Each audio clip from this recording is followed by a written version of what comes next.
Morning, Knicks Nation. Today is Friday, the 9th day of August 2024. Happy Friday. I hope this Friday finds you safe and healthy. I hope this Friday finds your family safe and healthy, and that the needs of you and your family in terms of food, shelter, clothing, as well as health are being met today. Blessings upon those that work in the healthcare field, along with the first responders who every day are trying to save lives. Those also that pick up garbage to keep our places clean and disease free, and those that make deliveries for our convenience. Double blessings on the men and women that are out here trying to help, rescue, deliver, and recover.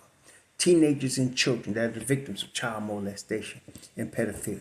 People that are also victims of pornography, child pornography, prostitution, child prostitution, human trafficking, and sex slavery.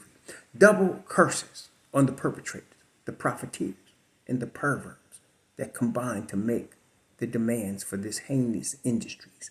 Finally, double blessings on the homeless. Nearly 600,000 men, women, children, senior citizens, homeless, veterans, homeless in the United States of America, and millions around the world in some of worst conditions. Blessings upon them, for theirs is the kingdom. I found it so ironic what we saw yesterday. Now, I had not been getting into, I'm into the Olympics, big time into the Olympics. I was watching the diving, love the diving, both the men and the women, especially the women. Love the diving, love the boxing, love the track and field, of course. But I had not, and the gymnastics, oh my God. But I had not been getting too much into the basketball. I find it boring, watching the best United States players destroy other countries who, even though they may have some pros, are just simply inferior. But I wanted to see Serbia against the United States because of the Joker. And Bogdanovic, this is the other Bogdanovic, he's a gamer. That boy is a gamer, and he gets hot for playing in big games, especially international games. So I wanted to see that game, and man, it was a tremendous game. The United States was down 17, and all of a sudden the talent just came through, and it was just too much. And Steve Kerr was having problems finding the right combination, and this is a key that most people that watch basketball don't understand. You can't just throw any five guys out there and just think they're going to play together. You can have all the talent in the world, but if you don't put the right talent together in the right place, you're not going to win, especially at the highest level. And I learned that watching the Philadelphia 76ers when the Doc first came from the ABA, and they had George McGinnis, who had been ABA MVP, plus the Doc, who had been ABA MVP. Both of them had won championships. And then you had people like World Be Free. You had Darryl Dawkins. You had a squad, and they couldn't win it. And we were all flabbergasted. But see, Portland Trailblazers, with Bill Walton and a whole bunch of other guys, with Maurice Lucas, Bill Walton, Dave Torsick, they won it, right? And Lionel Hollins, there was a team. And so you had to have a team put together properly to win. So Steve Kerr, back to that, was not able to get the right combinations, and then he found the right combination finally at the end. And they turned it on. And they came back from 17 down and took over the game and beat Serbia and Joker. And it was great to watch them playing at that level, and with the competition being so tough. Joker's a great player, man. Oh my God, he really is generational. So a 3-time MVP. Come on. So it was a great game, but I found it ironic that at the same time, and the whole world's eyes was on that. Right? The Knicks were doing their little ceremony. And it's almost like the Knicks are preparing. Or should I say, they are prepared, but they're just getting ready to have a special season. And so yesterday, they had a ceremony, basically. It was a press conference for Jalen Brunson being named captain. And how they did it, though, it was symbolic, y'all. I mean, Derek Jeter. If anybody in New York symbolizes championships, nobody does it that's alive the way Derek Jeter, maybe Reggie Jackson, but Derek Jeter symbolizes championships, symbolizes winner, symbolizes leader. He was there.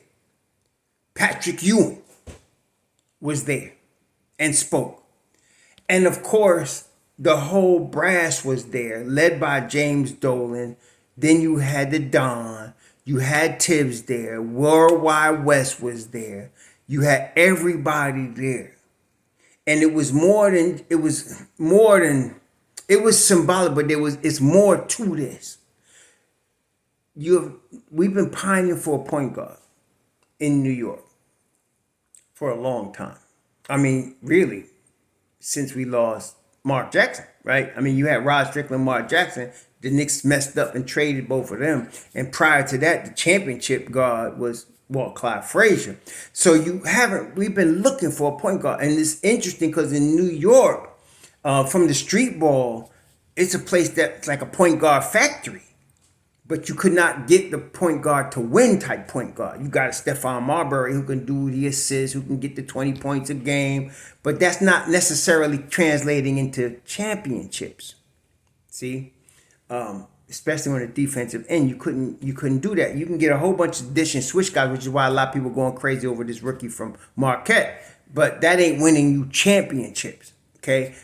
Clyde Frazier wins you a championship because he could play defense. Right? So we've been pining for a point guard, a leader, type of guy to take over. And who knew? Jalen Brunson's the guy. And as it turns out, as we now know, like when Rick Brunson was on the Knicks in the early 2000s, and Jalen was a little kid, he's got pictures with Ewing knew him, Tibbs knew him, Marcus Camby knew him. All of the guys knew this little kid, that he would grow up and become a Knick. And prior to becoming a Knick, his journey, winning in high school championships, winning at Villanova championships, and now he comes to New York. And now he's named the captain. And then you had all of the rotation. Shout out. All the rotation. Juju said, I'm in Tokyo. He's in Tokyo. And he shouted out. Mitch Rob, McCall, OG, Hart, DiVincenzo, Deuce, Precious, Sims, the whole rotation shouts out. And they're all, we can't wait to play with you. We can't wait to get started. See, every basketball player, anybody that has played any type of organized ball, even street ball, when you got people believing in you, when you got that confidence, it adds another level to your game, right? Like in street ball, what causes brothers is when other brothers are yelling, oh, that dude can ball, and don't let girls be there, right? And in the summer, I'm talking about, you playing street ball and girls are there and you ball, and then dudes calling, you really like, at that point, you ghetto fabulous, right? But then when you get an organized ball and your coaches believe in you and they just letting you have the ball and they going to let you know you're not going to get sacked. They're not looking over your shoulder. You just going to roll and you got the confidence. And then it goes to another level when that guy is a coach on the floor. That's an extension of the coach on the sidelines. It goes to another level, okay? Brunson's already been that, but with this ceremony yesterday is now an acknowledgement from the management, from the coaches, from the rotation players. We all got your back. You are the leader. Brethren, I'm telling y'all, this is a special team. This team is about to do some business.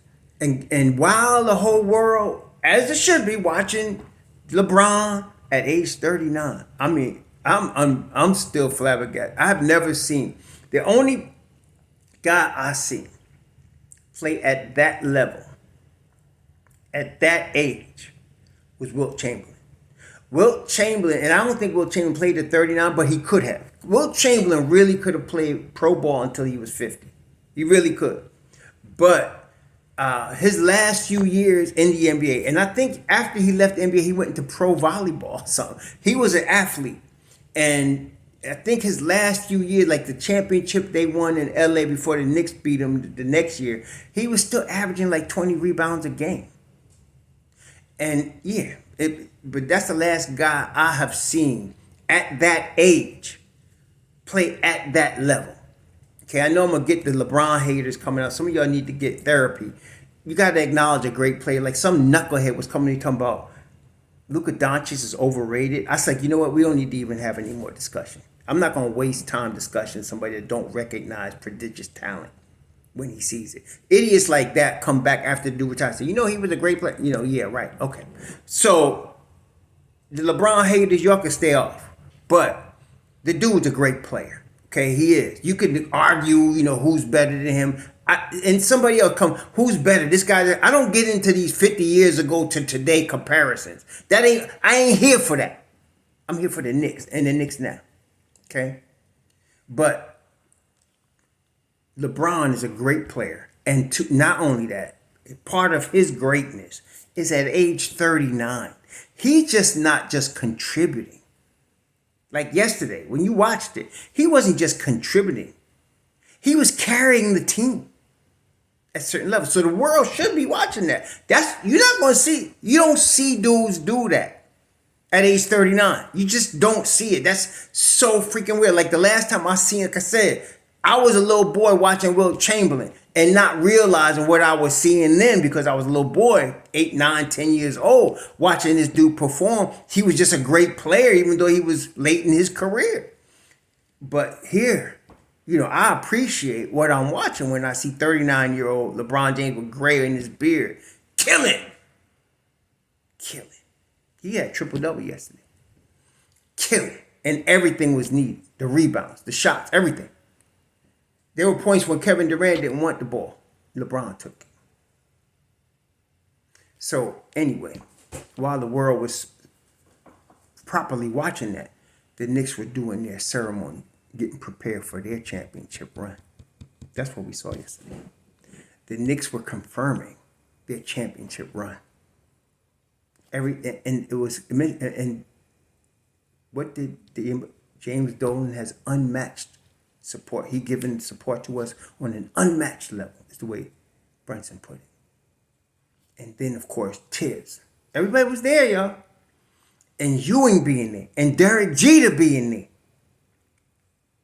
What? That's Knicks royalty, y'all. That's Knicks royalty. That's New York royalty when you're talking about Derek Jeter.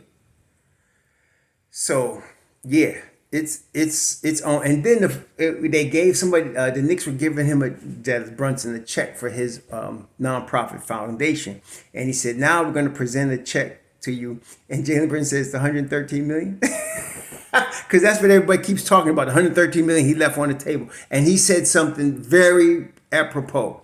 He said, "Me and my family are set." See, everybody act like 156 million is chump change. This cat is the right one for us. Okay? It's the right one.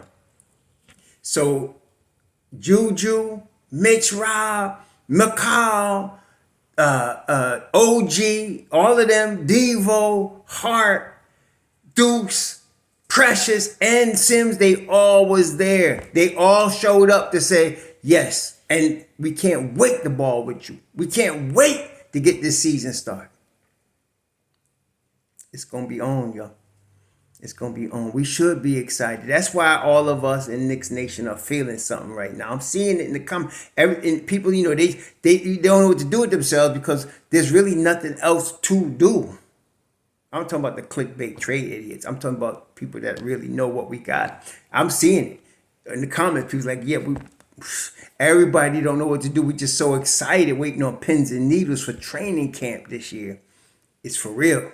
We really are here.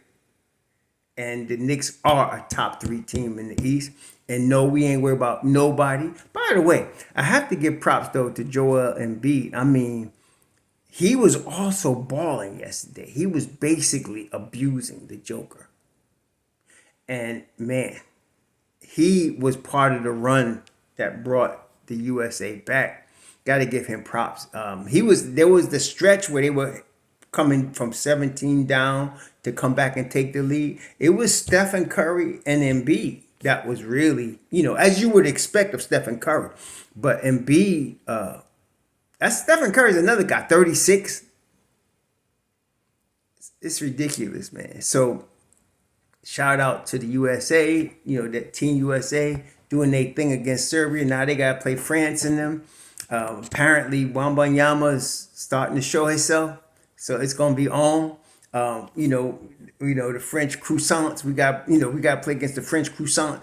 They got our boy over there, Fournier, Frank Nitti. See, Fournier and Frank Nitti could ball, especially on the international level. They just can't do the grind at 82 games in the NBA. Fournier because he can't play defense, and Nitti because his groin always getting pulled. But they're going to be there for this game, and they're going to be ready. Okay, then you got Wembanyama. Wembanyama's taking over from Gobert. It's going to be on. So it's going to be an exciting game, the USA against France for the gold medal. But shout out to them. But shout out to the Knicks, who did their own thing. And it's so symbolic. Everybody was watching, as they should, right? But the Knicks were doing their own thing. And that's the way the Don's been running this whole game for the last 4 seasons. Everybody was thinking big player, big trade, that New York Post BS about, the blockbuster. No, they ain't no blockbuster. It's slow, steady, methodical building until you got something that nobody saw was coming. All of a sudden, it's here. And then, while everybody's looking the other way, they got their captain ready. And now, we're ready to strike. You all enjoy your Friday. So